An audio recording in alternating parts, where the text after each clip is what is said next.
खूब बड़ी भूमिका है उसकी। ये सारी लीलाएं मनुष्य मात्र के लिए हुई हैं। इसकी कथा रामचरितमानस में तो जो अभी जगमोहन ने बताई थी वैसे ही है।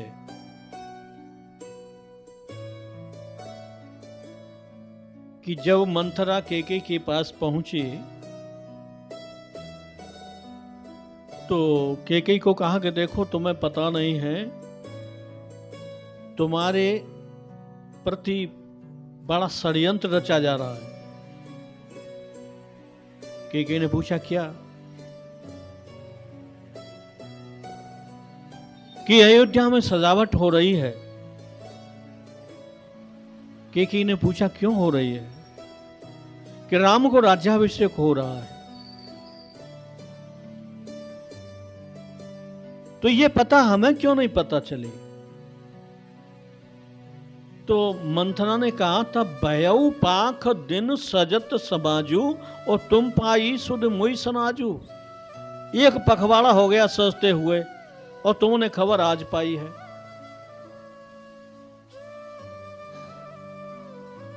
यही बात केकई के मन में भर गई। पखवाड़ा 15 दिन को कहते हैं। 14 दिन का उसका विचार बना। मुख्य भूमिका रावण के 14 वर्ष की ही थी।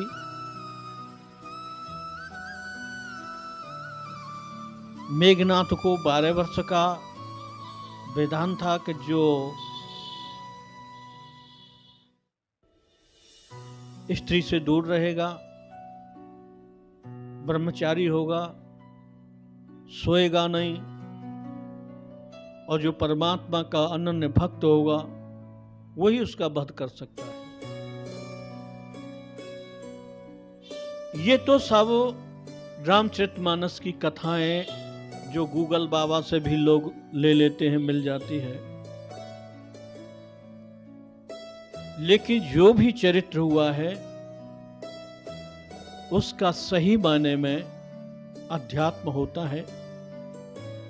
अध्यात्म में 14 वर्ष का जो वनवास राम जी को मिला था, इस शरीर में 14 इंद्रियां हैं, 5 ज्ञानेंद्रियां, 5 कर्मेंद्रियां, मन, बुद्धि, चित्त, अहंकार। इन 14 पर जो विजय प्राप्त करता है वही सही माने में अवगुणों का वध करता है, रावण का वध करता है। और एक एक इंद्रियां एक एक साल में ये शुद्ध हो पाती हैं। इनको शुद्ध कर लेता है वह फिर राम जी के समान ही हो जाता है, भगवान के समान हो जाता है। सही माने में तो इन 14 इंद्रियों को दिव्य पावन करने के लिए ये सब रामचरितमानस का 14 वर्ष का विधान है। और ऐसा कहा गया है, बोलो सच्चिदानंद भगवान है की।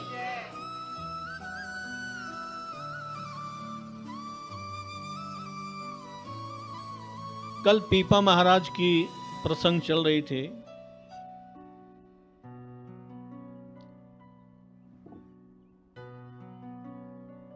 तो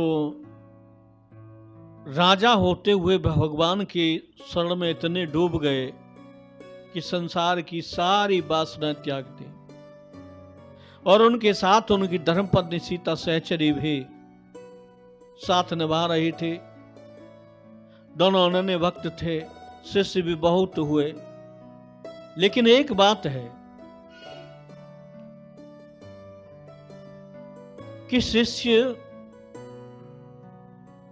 कभी कभी गुरु के आचरणों को देखकर गुरु परंपरा से दूर हो जाते हैं। उन्हें लगता है कि हमारे गुरु में अवगुण हो गया है, इससे हमारा मान भंग होगा, हमारी बेइज्जती होगी, लोग कहेंगे कि ऐसे गुरु हैं तेरे। तो वहां से वो अपना विचार हटा लेते हैं, हट जाते हैं। जबकि रामचरितमानस में ऐसा कहा गया है कि भगवान को वही प्रिय होता है जो दूसरे को मान दे और अपने अपमान सहकर भी। दूसरे को मान कैसे दे? अपना अपमान सहकर भी जो दूसरे को मान देता है, वो भगवान को प्राणों के समान प्रिय होता है। सब ही मान प्रद आप अमानी, भरत प्राण प्रिय मम ते प्राणी। प्रमाण के लिए, सब ही मान प्रद आप अमानी और भरत प्राण सम मम ते प्राणी। जो अपने अपमान को भी सहन कर दूसरे का सम्मान करता है, मान रखता है, ऐसा जीव, ऐसा मनुष्य भगवान को प्राणों के समान प्रिय लगता है। ये बात श्री राम जी ने भरत जी को कही। अब शिष्य इस बात को तो समझ नहीं पाते हैं कि दूसरे के सम्मान के लिए अपना अपमान भी हो जाए, ऐसी स्थिति से गुजरना पड़े तो कोई बात नहीं, परंतु शिष्य वर्ग इस बात को समझ नहीं पाता है। किस प्रकार से? जैसे श्री पीपा महाराज जी और उनकी धर्मपत्नी एक आश्रम में रह रहे थे और उनका शिष्य था टोड़े का राजा सूरमल। उसी नगर में गुरुदेव रह रहे थे, उनके राज्य में। तो एक दिन पीपा महाराज जी किसी कार्यवश बाहर चले गए आश्रम से। घर में, आश्रम में उनकी धर्मपत्नी सीता सहचरी थी। एक 20-25 साधु आ गए। अब साधु आ गए तो सम्मान तो करना ही है, क्योंकि संतों में वास्तविक ये खासियत होती है कि दूसरे के सम्मान में भले ही अपना अपमान हो जाए, वो चूकते नहीं है, सम्मान करते हैं, मान रखते हैं उनका। तो सीता सहचरी जी ने देखा कि अरे घर में तो अन्न का दाना भी नहीं है, ये संत आए, इनका सम्मान प्रसादी भोजन कैसे हो, और पीपा महाराज जी है नहीं। अब क्या करें? संतों को रोक लिया, बैठ गए, जलपान पिलाया, कहा कि थोड़ी देर के लिए रुको, आप कीर्तन करो, मैं अभी आती हूँ, महाराज जी को देख कर लाती हूँ, कोई व्यवस्था करती हूँ। 2-4 जगह उसने मांगा, लेकिन किसी नहीं दिया किसी ने। तो एक बनिया की दुकान पे गई और बनिया से कहा, लाला हमारे यहाँ संत आए हैं, हमें दाल चावल आटा घी शक्कर कुछ चाहिए, वो दे दीजिए। बनिया ने कहा, तुम्हारे पास देने को कुछ है पैसा? बोला, हमारे पास पैसा तो है नहीं, जब आ जाएगा तब दे देंगे। बोला, ऐसे हम नहीं देते हैं, बिना लिए कुछ नहीं देते हैं। सीता सहचरी ने कहा, भाई देखो साधु संत भूखे, हम बेईमानी नहीं करेंगे, पैसा तुम्हें अवश्य देंगे। बनिया की कुमति थी, बेसई बनिया था, और सीता सहचरी रानी तो थी, बड़ी सुंदर थी। बनिया ने कहा कि एक काम करना, रात्रि को तुम 12 बजे हमारी दुकान पर आ जाना और पैसा चुक जाएगा, कोई बात नहीं, ले जाओ। जितना सामान कहा था वो सारा सामान वहां भिजवा दिया। तो भोजन प्रसादी सीता सहचरी ने उन सबके सहयोग से बनाया और सबको भोजन प्रसादी पवाई। साधु संत भोजन प्रसादी पा रहे थे, उसी समय पीपा महाराज जी आ गए। अब वो बड़े प्रसन्न हुए कि देवी तेने तो ये बहुत अच्छा कार्य किया है, लेकिन घर में तो कुछ था नहीं, ये व्यवस्था कहां से हो गई। सीता सहचरी ने सारी बात सत्य सत्य कह दी जो बनिया ने कही थी। पीपा महाराज ने कहा, बहुत अच्छा किया तेने। तेरे ऊपर तो मैं तन और प्राण न्यौछावर कर दूं तब भी थोड़ा है। तेने संतों की सम्मान में, संतों की आप भगत में अपना मान भी नहीं रखा। तेरे समान कोई धर्मव्रती और पतिव्रता स्त्री नहीं है। ठीक है, बहुत अच्छा किया। तो उन्होंने भोजन प्रसादी पाली और सब साधु संत भजन करते हुए अपने अपने स्थान को चले गए। रात्रि के 11 बजे आओ बारिश शुरू हो गई। सीता सहचरी ने अपने पति से कहा कि ऐसे ऐसे बनिया को वचन दिया है, वहां जाना है। पीपा महाराज जी ने कहा, अवश्य जाना चाहिए। सीता सची ने कहा, बारिश हो रही, बोले चिंता मत करो, मैं साथ चलूंगा। सुंदर श्रृंगार किया। रात्रि के 11:30 बज गए। पीपा महाराज जी ने अपने कंधे पर बैठाया और उस बनिया की दुकान की ओर लेकर चलने लगे। दुकान आई तो दुकान से पहले ही अपने कंधे से उतार दिया और पीपा महाराज जी बगली से सरक गए। बैठ के कहा कि जब तू आएगी मैं तेरे साथ लेकर चलूंगा तुझे आश्रम पर। तू जा बनिया के पास। बनिया के पास सीता सहचरी जी पहुंची। सुंदर थी, श्रृंगार किए हुए थी और बनिया भी काम भाव में था। लेकिन बनिया की दृष्टि जब सबसे पहले सीता जी सहचरी के पैरों में पड़ी, पैरों में पड़ते ही देखा कि अरे ऐसी बारिश हो रही है और इसके पैर सूखे हैं, कोई न कोई रहस्य है। पूछा कि तुम्हारे पैर सूखे क्यों हैं, कौन साथ आया है तुम्हारे? अब झूठ तो बोलती नहीं थी सीता सहचरी। बोला, महाराज जी आए हैं, वो दुकान के बाहर है और मुझे आपके पास भेजा है मेरा वचन पूरा करने के लिए, आपसे जो सामान लिया था उसकी भरपाई के लिए। तो कितना सुंदर भाव उसका पैरों के दर्शन से हुआ कि काम बुद्धि जाती रही और माता की बुद्धि प्राप्त हो गई। कहने लगा, हे मां, मेरे पिता बाहर है, मुझे चलो उनके दर्शन कराओ। समझने का भाव है कि हमारे अंदर जो भरा होगा वही दूसरे को दिखाई देगा।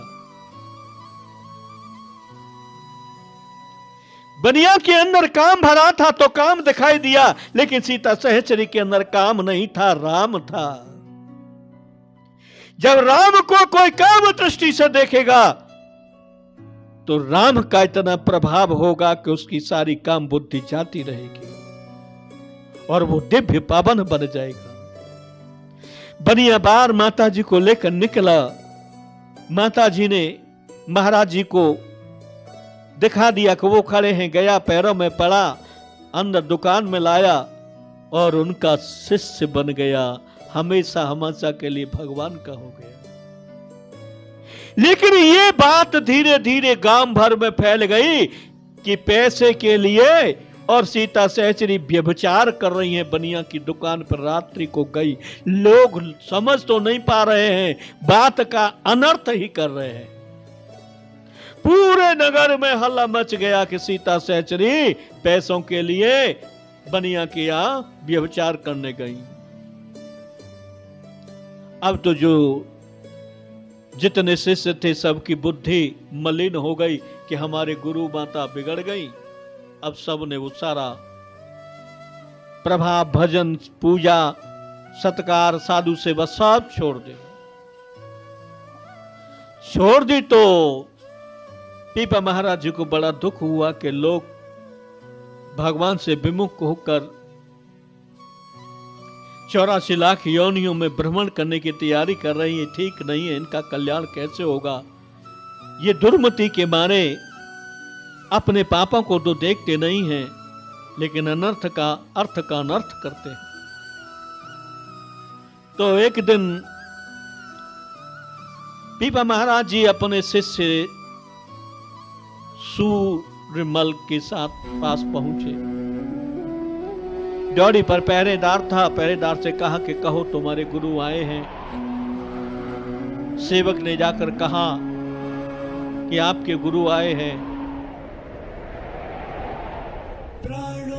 तो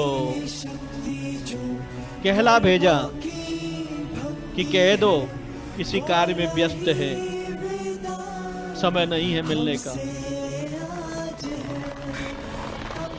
सेवक ने आके महाराज पीपा को ये कहा कि महाराज जी ने ये कहा है। पीपा महाराज जी ने कहा अच्छा तुम दोबारा जाओ और कहो कि गुरु से मिलने का समय नहीं है, लेकिन भाव भजन भक्ति में तुम विषय देखते हो, वासना देखते हो, तुम्हारी दुर्मति प्रकट हो रही है, कैसे कल्याण होगा। अब ये जाकर के सीधी बात शिष्य ने फिर कही। तो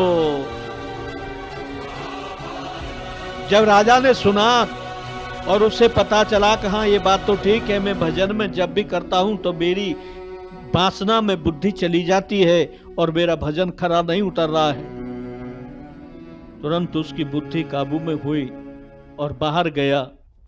गुरु महाराज के चरणों में प्रणाम किया, रोने लगा, कहा महाराज मुझे क्षमा कर दो, मुझसे बहुत भूल हुई, मैं भटक गया। बिना गुरु के कोई भी इस जगत में भगवान को प्राप्त नहीं कर सकता, चाहे कितनी भी शक्ति हो जाए किसी के अंदर। ब्रह्मा विष्णु महेश जैसी शक्ति भी हो जाए तब भी क्यों? किसी राम जी ने कहा है, क्या कहा है कि जब लक्ष्मण जी, प्रकरण बहुत बड़ा हो जाएगा, कल फिर किसी दिन रखेंगे।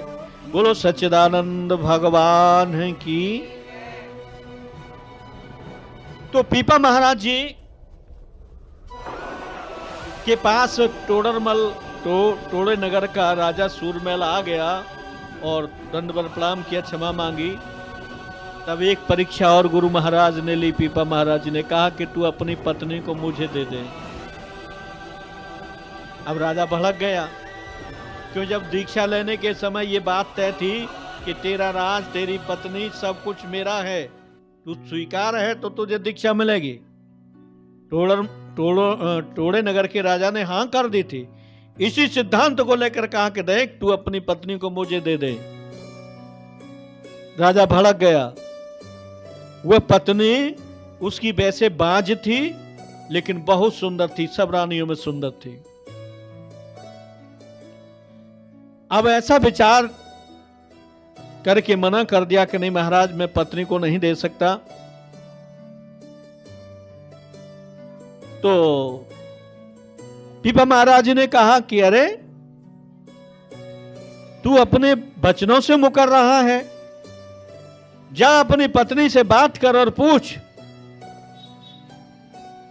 तो जब वो राजा अपनी पत्नी के पास जाने लगा राजमहल में, तो बीच मार्ग में एक भयंकर शेर दिखाई दिया और उसे देखकर राजा डर गया कि ये शेर मुझे खा लेगा। न राजा आगे बढ़ा न पीछे गया, वहीं खड़ा रहा। जब ज्यादा डरा तो गुरु महाराज के चरणों में प्रणाम किया। इतने में ही वो शेर अदृश्य हो गया। राजा आगे बढ़ा, अपनी पत्नी के पास पहुंचा तो क्या देखता है कि एक सुंदर बालक जहां रानी सोई हुई है उस पलंग पर सो रहा है,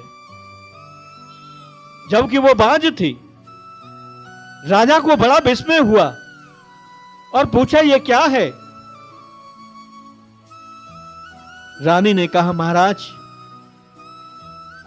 आपको क्या दिखाई दे रहा है? बोले मुझे तो ये बालक दिखाई दे रहा है।